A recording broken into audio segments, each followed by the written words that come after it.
Assalamualaikum warahmatullahi wabarakatuh. Kami dari kelompok 1B dan 3B akan menjelaskan praktikum hematologi yang telah kami lakukan. Hematologi adalah ilmu tentang darah, meliputi fisiologis dan patologis sel-sel darah dan koagulasi. Pemeriksaan hematologi merupakan pemeriksaan yang menggunakan sampel cairan darah.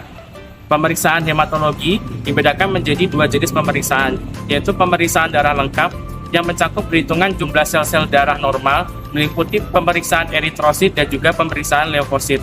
Selanjutnya adalah pemeriksaan homeostasis yang mengevaluasi gangguan dan juga mekanisme dari pembekuan darah, meliputi pemeriksaan fibrin, lama waktu pendarahan dan juga lama waktu pembekuan darah.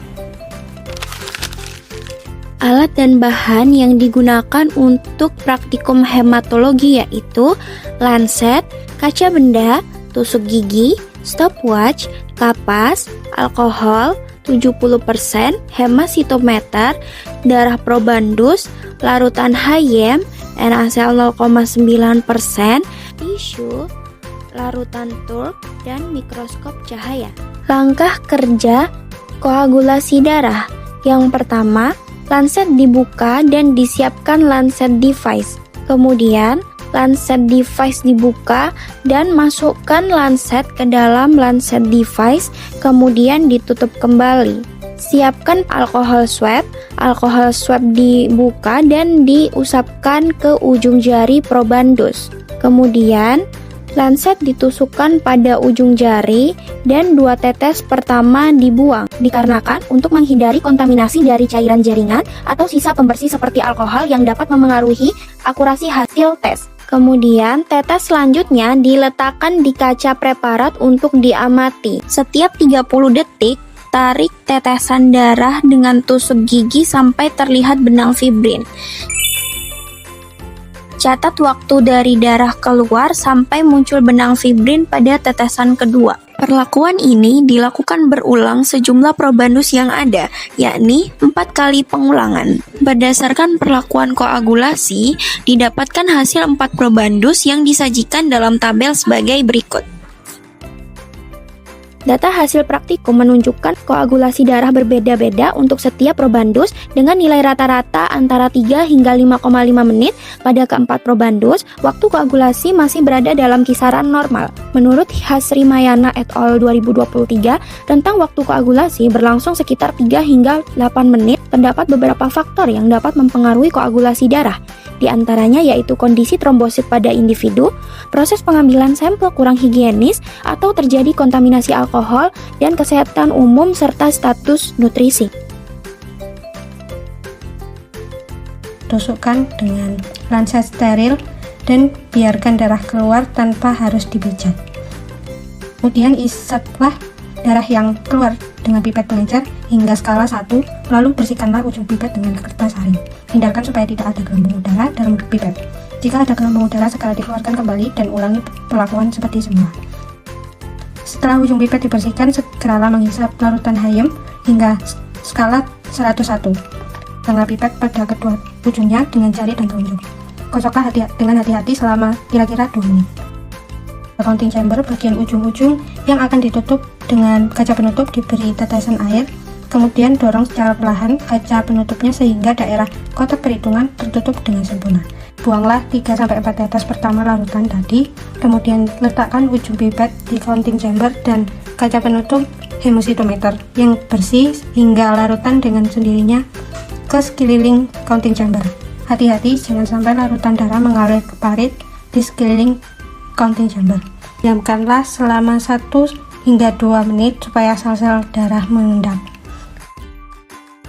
Di bawah mikroskop, hitunglah jumlah eritrosit dalam kotak R pada counting chamber dengan rumus jumlah SDP sama dengan NL dikali P dikali 2,5 dengan keterangan NL merupakan jumlah leukosit dalam 4 kotak W, P sama dengan besarnya pengenceran 2,5 adalah 1 banding volume kotak W dibagi jumlah bujur sangkar.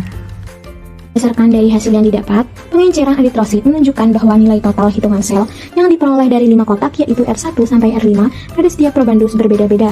Pada probandus laki-laki, umumnya memiliki jumlah eritrosit lebih tinggi dibandingkan perempuan, seperti terlihat pada probandus 3 yang mendapatkan 6.110.000 sel per milimeter kubik, yang lebih tinggi dibandingkan probandus 2 dengan total 1.355.000 sel per milimeter kubik.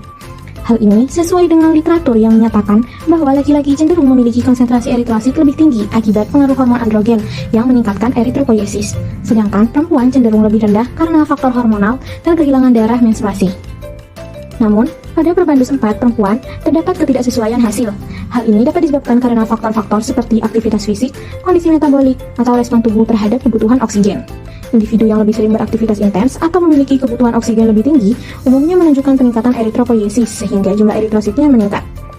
Literatur menunjukkan bahwa peningkatan aktivitas fisik dan adaptasi tubuh terhadap kebutuhan oksigen dapat menyebabkan peningkatan produksi eritrosit melalui stimulasi hormon eritropoietin atau EPO.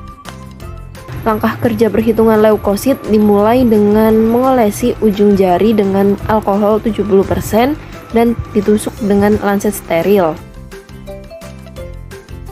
Biarkan 2 tetes darah keluar tanpa harus dipijat. Hisaplah darah yang keluar selanjutnya menggunakan pipet pengencer hingga skala 1,0. Ujung pipet dibersihkan dengan kertas saring, kemudian hisaplah larutan truk hingga skala 101. Hindari adanya gelembung udara di dalam pipet. Larutan truk digunakan untuk mengencerkan leukosit dan melisiskan eritrosit serta trombosit. Pegang pipet pada kedua ujungnya dengan jari dan telunjuk. Kemudian kocoklah secara hati-hati kurang lebih 2 menit. Buanglah 3 hingga 4 tetes pertama larutan. Kemudian letakkan ujung pipet ke counting chamber dan kaca penutup hemositometer yang telah dibersihkan menggunakan kertas tisu. Biarkan larutan dengan sendirinya ke sekeliling counting chamber. Hati-hati dan jangan sampai larutan darah mengalir ke parit di sekitar counting chamber. Diamkan selama 1 hingga 2 menit hingga sel darah putih mengendap dan letakkan counting chamber pada bagian stage mikroskop. Di bawah mikroskop, leukosit dihitung pada 4 bilik W dan digunakan rumus berikut.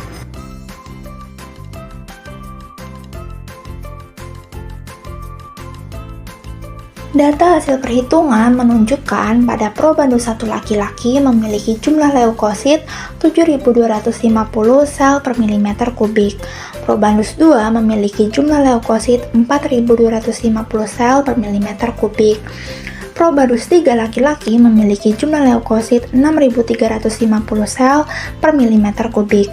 Dan probandus 4 perempuan memiliki jumlah leukosit 5.275 sel per milimeter kubik. Range jumlah leukosit keempat probandus adalah 4.250 hingga 7.250 sel per milimeter kubik. Hasil ini sesuai karena menurut SISPITA 2023, range normal nilai leukosit pada orang dewasa baik laki-laki maupun perempuan adalah 3.200 hingga 10.000 sel per milimeter kubik.